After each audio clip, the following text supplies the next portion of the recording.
Allah mendatangkan ujian kepadamu, maksudnya agar kamu itu mendekat kepadanya, dan layak mendapatkan anugerah darinya. Dan sungguh akan kami berikan ujian kepadamu, dengan sedikit ketakutan, kelaparan, kekurangan harta, jiwa dan buah-buahan. Dan berikanlah berita gembira kepada orang-orang yang sabar. Al-Baqarah ayat 155. Di dunia ini, itu tempat ujian. Ujian bisa berupa kenikmatan, juga bisa kesengsaraan, kelaparan, sakit, kekurangan harta, kesempitan hidup dan lain-lain. Jadi di dunia ini semua orang punya masalah hidup.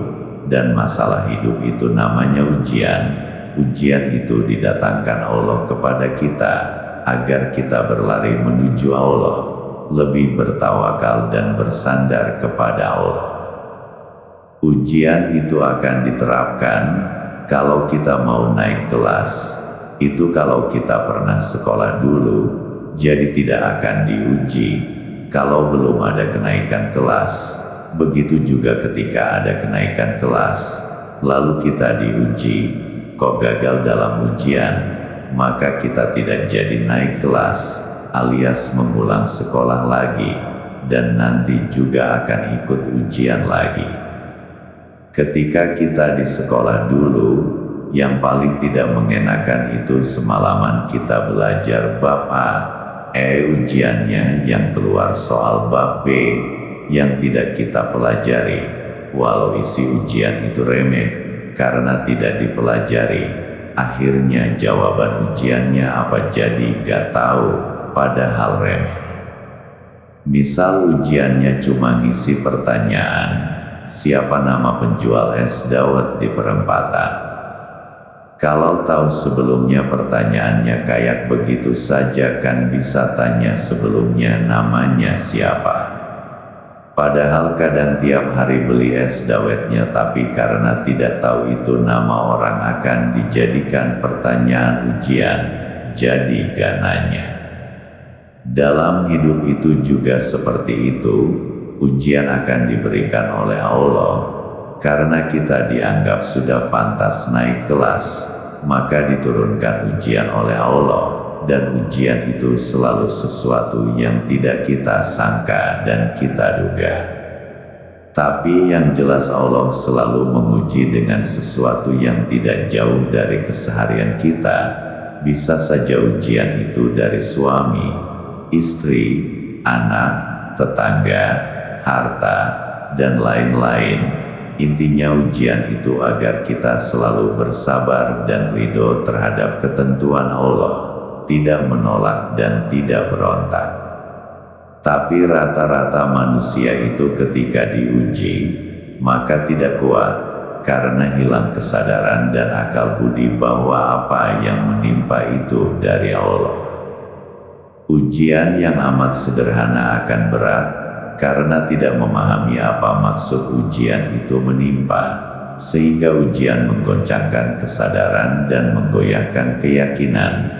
Padahal ujian itu datang dari Allah, dan memang Allah datangkan ujian itu sesuai dengan kadar kita tapi tidak sesuai dengan kehendak kita.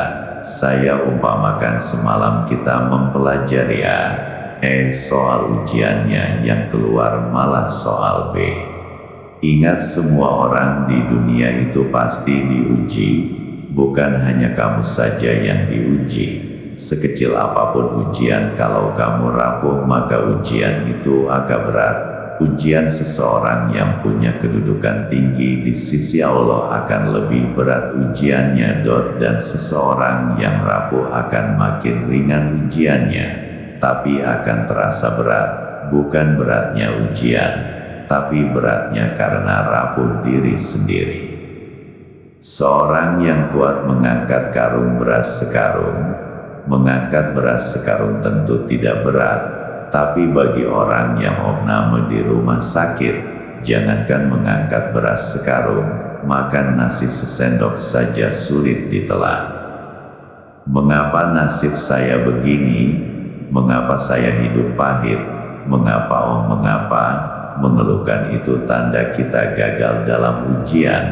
Apa juga yang menimpa kita itu dikehendaki Allah sebagai ujian kita. Keberhasilan kita dari diuji itu, kalau batin kita sabar menerima, lalu mencari solusi penyelesaian masalah ke Allah, maka tandanya kita itu sukses dalam ujian itu, lolos. Tapi kalau kita mengeluh atau mencari solusi bukan kepada Allah, malah lari ke dukun dan apa saja di luar, itu tandanya kita gagal. Ujian akan diulang, ditambahi, dikeraskan, karena maksud Allah memberi ujian itu adalah mengingatkan, menegur, menarik kita kembali padanya. Orang itu akan mudah terjerumus ke dalam kesalahan dan dosa ketika dalam keadaan berada di dalam kenikmatan dan berbagai kelapangan hidup, daripada keadaan orang itu berada di dalam kesempitan hidup. Makanya orang yang makrifat pada Allah itu akan lebih senang diberi ujian kesusahan daripada ujian kelapangan hidup, karena tipu daya di dalamnya ketika seseorang itu dalam kelapangan sangat sulit sekali dikenali, sehingga orang kebanyakan lena dan tahu-tahu tercebur dalam dosa dan berbagai sifat buruk bersarang tumbuh subur di dalam hatinya. Sedang orang yang bodoh malah akan menghindari kesusahan dan memburu kesenangan serta kelapangan hidup, padahal diberinya kesusahan hidup itu maksudnya Allah agar orang itu bisa dekat dengan Allah, tidak dengan jalan memperbanyak ibadah, karena dilihat orang itu beribadah juga diharap ikhlasnya masih jauh dari harapan. Maka diberilah ujian kesempitan hidup dan aneka penyakit, sehingga orang itu bisa mendekat dengan Allah memakai kesabaran, sebab Allah itu beserta orang-orang yang sabar. Jadi orang yang diberi ujian kesempitan hidup dan sesuatu yang membutuhkan kesabaran, maka sebenarnya orang itu mau didekatkan Allah padanya dengan kesabaran. Jika orang itu kesabarannya menetap dalam sifat kesehariannya, maka dia sudah masuk dalam makom orang-orang yang sabar. Hidup dan ujian memang dua hal yang tidak bisa dipisahkan dalam kehidupan. Manusia akan terus dihadapkan dengan ujian. Perpindahan dari satu masalah ke masalah lain. Tapi dari sana, bukan Allah ingin hal buruk dan kesulitan terjadi pada kita. Bukan, justru di sanalah kita ditempa menjadi manusia yang lebih kuat untuk bisa mendekatkan diri pada Allah, sembari terus mencari jalan keluar dari sebuah masalah. Karena tanpa mendekatkan diri padanya, akan terasa sia-sia pencarian kita atas solusi dari masalah. Karena yang kuasa atas terjadinya segala sesuatu itu Allah, dan yang kuasa memberi jalan keluar juga Allah. Maka datangilah yang lebih kuasa itu. Di antara sekian banyak hambanya yang diterpa ujian, nyatanya tidak semua dari kita memilih bersabar dan bertahan dalam pengharapan terbaik padanya. Kebanyakan dari kita bahkan ada yang memilih menyerah dan berputus asa atas rahmat Allah. Hidup di dunia ini perjuangan untuk kita punya kedudukan di akhirat. Di akhirat itulah kehidupan yang kekal abadi, bukan di dunia ini. Mati itu adalah awal perjalanan panjang di akhirat sana kelak. Jika kita meninggal tanpa punya derajat di akhirat, maka kita mati sia-sia. Mungkin kita hanya menjadi tahanan di akhirat, disiksa sampai kiamat nanti datang. Tapi kalau kita punya derajat kedudukan di akhirat, maka di akhirat adalah awal tugas kita kelanjutan di dunia ini. Bisa jadi kita dilahirkan kembali sebagai orang lain untuk bertugas melanjutkan pencarian derajat di dunia ini, atau di bumi yang lain, karena selain bumi yang kita tempati ini, masih ada 6 bumi lain, yang jika bumi ini kiamat, maka bumi lain yang 6 itu masih belum kiamat, dan akan kiamat satu persatu berurutan. Setelah semua kiamat baru semua manusia dikumpulkan untuk menerima catatan amalnya. Jika di bumi ini kita tidak menanam amal sebanyak-banyaknya, maka kita tak akan mempunyai derajat apa-apa di sisi Allah. Dan untuk memiliki amal yang banyak itu, tidak bisa kita bekerja beramal sendirian, diumpamakan orang sholat sampai ngebul keluar asapnya karena siang malam sholat, belum tentu punya derajat di sisi Allah, karena amal itu butuh keikhlasan dan benar dalam menjalankan. Lalu untuk agar orang-orang beriman itu banyak amalnya, Allah memberi anugerah ujian-ujian.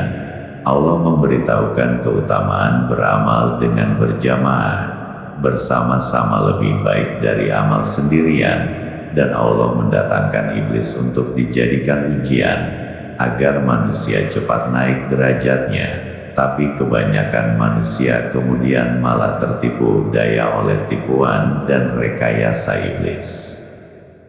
Ingat selalu, dalam hidup ujian itu pasti dan pasti, makanya jangan lengah. Nabi Adam AS itu diuji ketika memakan buah khuldi yang dilarang oleh Allah. Itu karena diuji lewat iblis yang ketika gagal mempengaruhi Nabi Adam, maka iblis mempengaruhi Ibu Hawa. Jadi ujian dari orang-orang di dekat kita itu akan tetap dilakukan oleh Allah. Sekalipun langitmu setinggi-tingginya, tetap akan diuji lewat istri-istrimu. Contohnya Rasulullah SAW, beliau diuji berkali-kali oleh Allah lewat istri-istri beliau, dalam berbagai hadis yang di dalam kitab Sahih Bukhari dan Muslim. Rasulullah SAW diuji lewat istri-istri beliau, sampai pernah berkali-kali mendiamkan istri-istri beliau. Itu suatu contoh yang Rasulullah SAW saja diuji, apalagi kita. Lalu sikap kita bagaimana? Jangan terseret oleh ujian itu. Batin kita harus sadar bahwa yang menimpa kita itu ujian. Jangan lantas terpancing dan terbawa arus ujian, tapi batin kembalikan kepada ujian yang Allah berikan.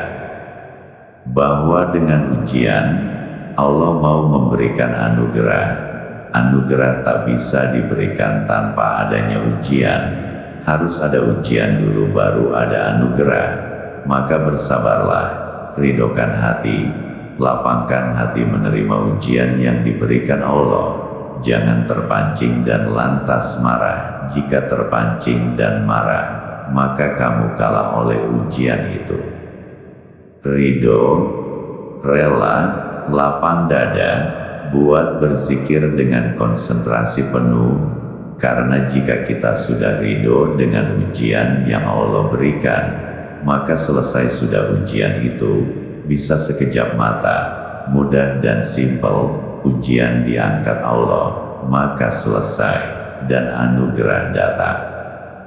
Tapi jika kamu terseret oleh ujian yang datang, seperti lelaki yang terseret banjir, terombang-ambing terseret ke sana kemari, tertumbuk batu dan tercabik onak duri, berkali-kali tersayat akar dan duri tajam, terluka di sana sini, meratapi pedihnya hidup, dan meratapi betapa sengsaranya dunia, sudah ujian gagal, masih luka sepanjang badan, dan nanti akan datang banjir bandang ujian yang lebih besar, karena gagal ujian pertama ditambah ujian yang datang lagi. Umpama ombak sudah menenggelamkan masih ditambah ombak baru, padahal ombak yang lama belum selesai dikuasai, hanyut dalam kesengsaraan yang tak berkesudahan.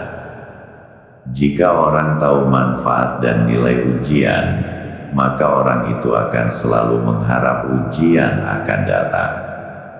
Orang yang ikut ujian UMPTN seringkali membludak, sampai sering stadion juga tidak muat. Misal menjadi guru pegawai negeri gaji 10 juta, guru swasta gaji 1 juta. Jelas orang lebih memilih menjadi guru negeri. Makanya yang ingin ikut ujian banyak, karena sama bentuk kerjanya tapi gaji berbeda. Jelas gaji yang lebih tinggi yang diharap. Loh, diuji, kok mau, kok malah ikut? Kenapa diuji? Mendapatkan ujian kok mau ikut? Karena tahu manfaatnya lebih besar. Saya kira orang misal disuruh melewati sungai Lintah akan mau.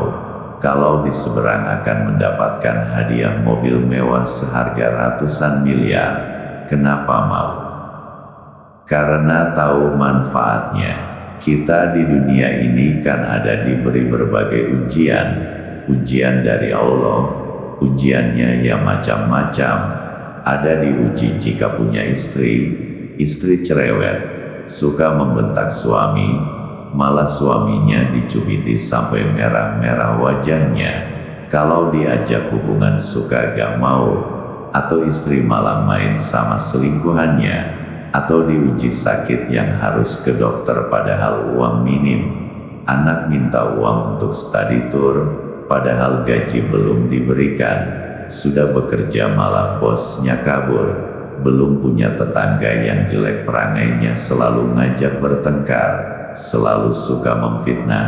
Ujian-ujian itu silih berganti, seperti ombak yang mendebur pantai. Belum selesai ujian satu, datang ujian lain lagi. Cuma sayang sekali. Di uji yang datangnya bergantian itu, semuanya kita gagal total. Jadi berulang kali diuji, ya cuma dapat sengsaranya saja, gak dapat apa-apa. Karena apa? Karena gak tahu itu ujian, jadinya ngeluh saja, mengeluh, tidak terima dengan yang menimpa. Padahal kalau kita sabar, maka kita itu sukses dalam ujian. Artinya dianggap berhasil diuji. Hasilnya apa? Hasilnya ia mendapatkan anugerah. Itu seperti orang yang ikut ujian UMPTN, ikut baris di antrean pendaftaran yang ribuan, ikut mengisi formulir pendaftaran, lalu ikut ujian, berlelah-lelah, tapi melongo saja, malah nyumpah-nyumpah kepanasan lah, sumuk lah, ribut sendiri. Tidak tahu kalau itu ujian UMPTN.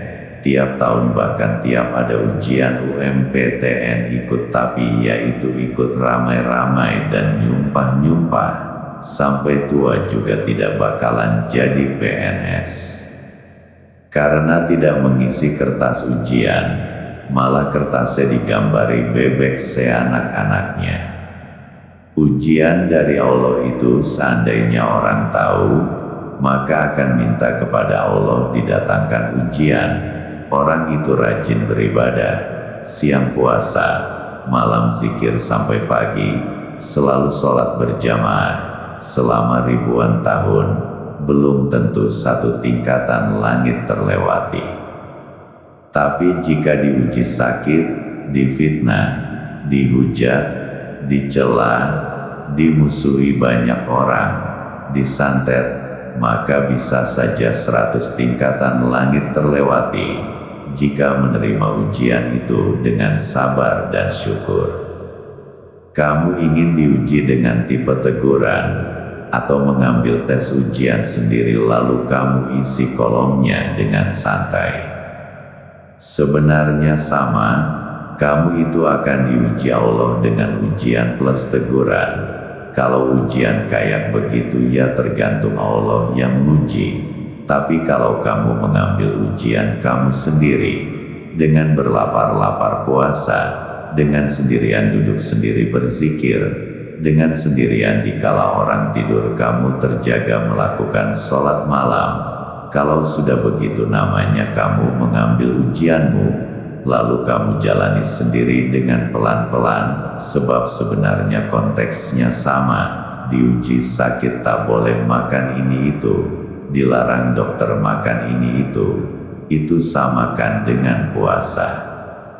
Juga sama saat terbaring sakit sendirian, tak ada orang yang mengurusi, itu seperti kamu duduk sendirian zikir di tengah malam tak ada yang mengurusi. Jadi ambil ujian dulu, agar tak Allah yang mendatangkan ujian berbentuk teguran padamu. Bisa saja Allah mengambil kakimu, agar kamu tak sering-sering jalan ke tempat maksiat, atau Allah mengambil kedua tanganmu agar kedua tanganmu tak kamu pakai berbuat dosa. Juga bisa saja Allah mengambil onderdil lain di tubuhmu, atau menaruh tumor ganas ke dalam tubuhmu. Maka ambil ujian sendiri, sehingga Allah menaikkan derajatmu tanpa harus mengambil salah satu bagian tubuhmu. Banyak pelajaran yang dapat dipetik, perlu digarisbawahi, ditulis dengan huruf tebal, dibuat dengan gaya miring. Kalau perlu dicat dengan lipstik merah, diapit dengan tanda kutip atas, ditempel di tempat yang biasa dilihat. Ujian itu sudah sesuai kapasitasnya masing-masing. Ujian itu bukan untuk disumpah serapahi, tapi dijalani dengan hati menerima, ridho, karena setiap ujian yang terjadi, sampai menimpa diri sekalipun itu sudah atas izin Allah, sekalipun kena santet, kalau Allah tak memberi izin maka juga tak akan terjadi. Sang Kiai